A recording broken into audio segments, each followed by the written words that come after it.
Assalamualaikum warahmatullahi wabarakatuh. Hai anak-anak ibu semuanya. Pada video kali ini atau pertemuan kali ini kita akan membahas mengenai peranan TIK atau Teknologi Informasi dan Komunikasi. Nah, juga kita akan membahas mengenai dampak positif dan dampak negatif dari TIK itu sendiri. Nah, sebelum kita memulai pembelajaran kita, Ibu akan membahas terlebih dahulu, Ibu akan mengulangi lagi materi kita yang minggu lalu. Nah, adapun materi kita minggu lalu yaitu pengenalan tentang teknologi informasi dan komunikasi. Nah, TIK itu kepanjangannya adalah teknologi informasi dan komunikasi ya nak ya, jangan disebut dengan komputer. TIK bukan teknologi informasi dan komputer, tetapi TIK adalah teknologi informasi dan komunikasi. Nah, itu dia.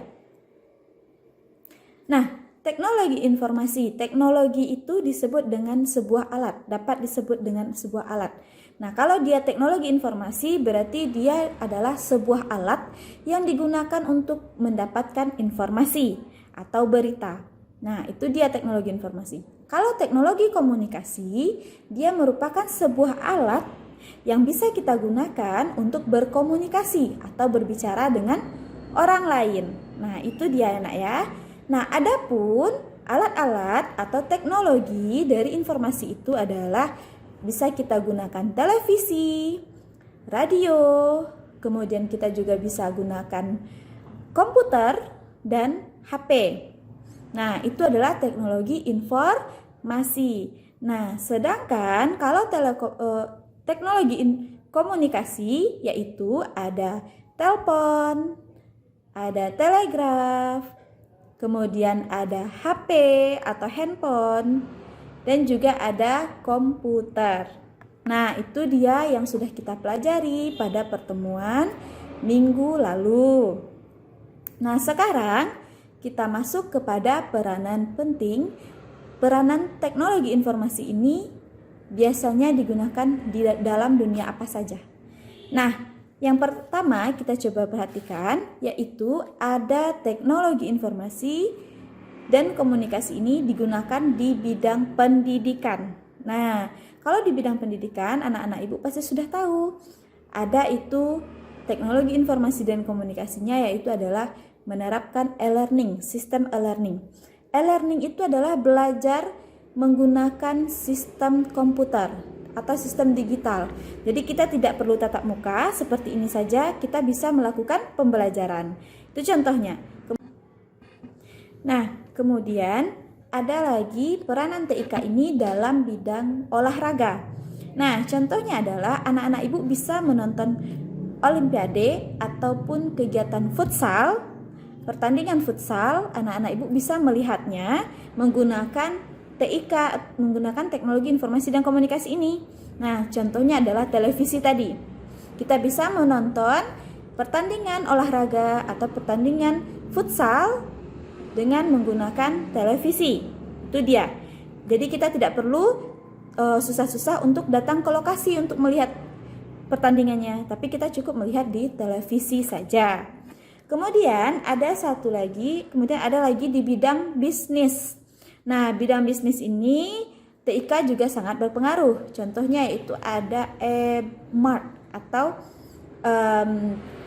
supermarket tapi menyediakan layanan dengan sistem digital. Nah, jadi kita beli barangnya, kemudian kita bayar lewat rekening, transfer rekening saja. Kemudian barang akan dikirimkan ke rumah kita masing-masing. Nah, seperti itu. Contoh yang sudah kita rasakan saat sekarang ini ya. Contohnya seperti itu. Kemudian ada lagi di bidang pemerintahan. Nah, juga seperti itu. TIK juga bisa digunakan dalam bidang pemerintahan. Nah, banyak yang bisa kita lihat, banyak yang bisa kita lihat atau merasakan. TIK ini sangat berperan dalam dunia apapun yang kita ketahui. Baik di bidang pendidikan, pemerintahan, olahraga, dan juga satu lagi ada kesehatan. Nah, kesehatan ini juga sangat berpengaruh ya. Contohnya seorang dokter, dia ingin mendiagnosa penyakit pasiennya bisa menggunakan teknologi informasi dan komunikasi ini. Nah, untuk memudahkannya untuk mendiagnosa penyakit dari pasien atau untuk mencari tahu penyakit yang diderita oleh pasien. Nah, jadi itulah dia peranan TIK atau Teknologi Informasi dan Komunikasi. Nah, selanjutnya kita akan masuk kepada dampak positif dan juga dampak negatif yang ditimbulkan dari teknologi informasi dan komunikasi ini. Oke, dampak positif TIK itu maksudnya adalah dampak yang manfaat-manfaat yang bisa kita rasakan dari teknologi informasi dan komunikasi ini. Nah, kita bisa lihat yang pertama itu ada memudahkan kita dalam berkomunikasi dan mendapatkan informasi. Nah, dengan adanya TIK ini kita bisa dengan mudah mendapatkan informasi dan juga komunikasi dimanapun kita berada.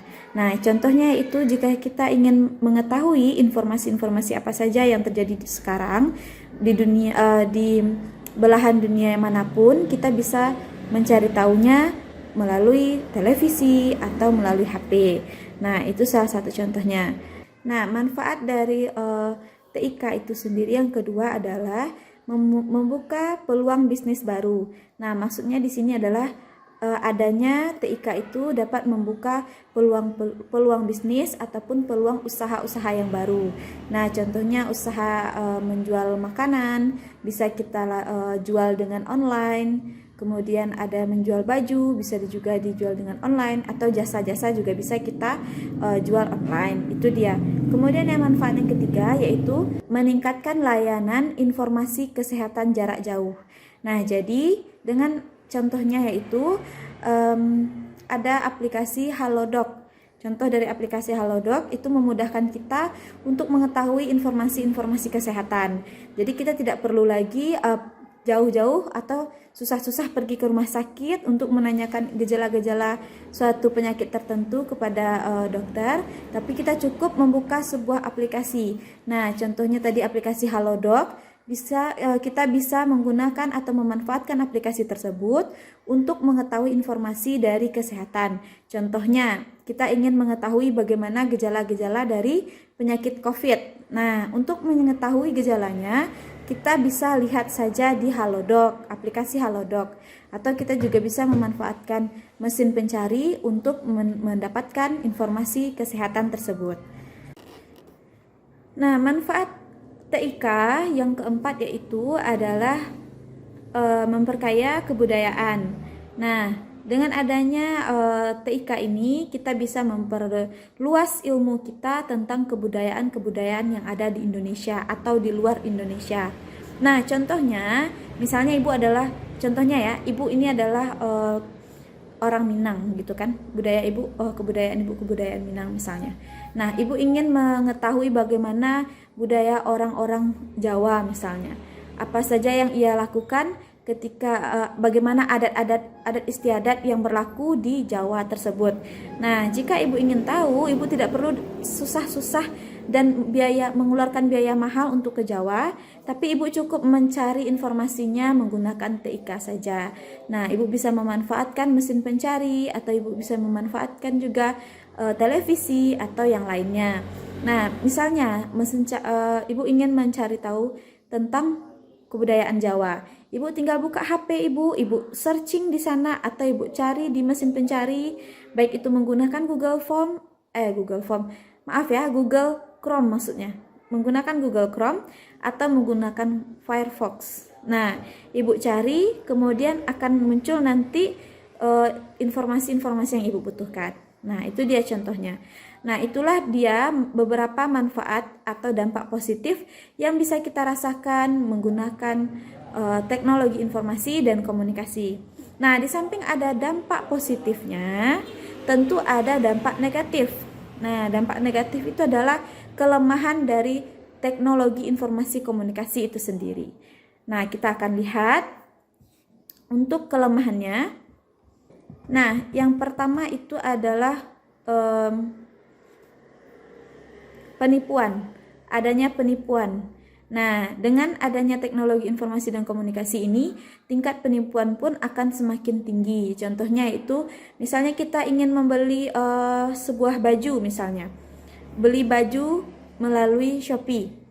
Nah, di sana sudah difotokan gambarnya, gambar bajunya bagus-bagus. Bahannya dibuat di keterangan itu bahannya bagus. Bahannya bagus, kemudian bentuk bajunya, gambarnya juga bagus. Seakan tidak ada kekurangan dari baju tersebut dan harganya pun murah.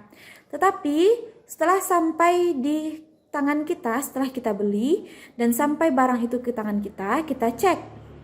Ternyata barang yang dijual di Shopee itu tidak sesuai dengan yang kita lihat gitu. Barang yang datang tidak sesuai dengan yang kita pesan gitu. Barang yang kita pesan tidak sesuai dengan yang datangnya.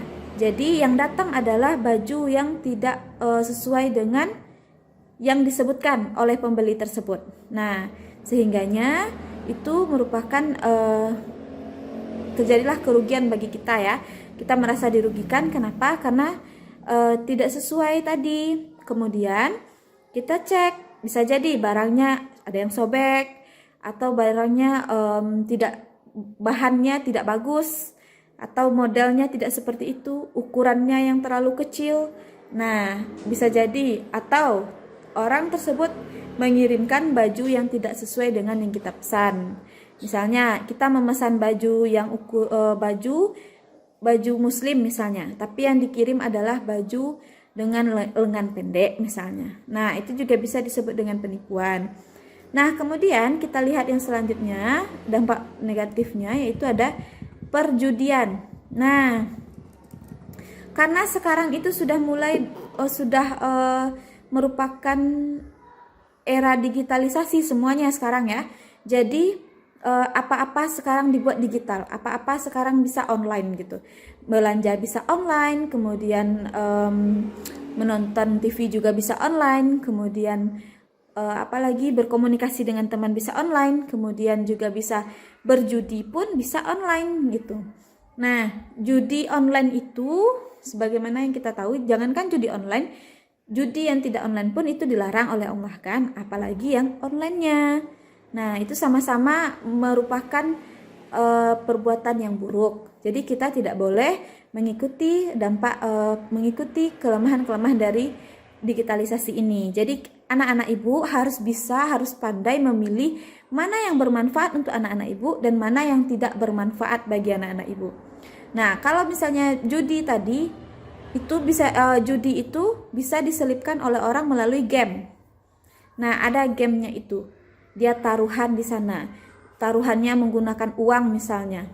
Kalau kalah, habis uang kita. Kalau menang, kita dapat uang. Tetapi uang yang kita dapatkan itu tidak halal. Nah, itu dia. Kemudian kita lihat yang keempat, yaitu ada cybercrime. Nah, cybercrime ini adalah kejahatan atau perbuatan melawan hukum yang dilakukan oleh seseorang dengan menggunakan sarana komputer. Nah, jadi tidak hanya kejahatan bisa dilakukan di luar online saja atau misalnya ada copet di luar saja, tidak, tetapi di dalam dunia internet juga ada kejahatan-kejahatan yang bisa dilakukan oleh orang lain. Nah, itu dia. Kemudian ada lagi tersebarnya virus komputer. Nah, kalau komputer kita sudah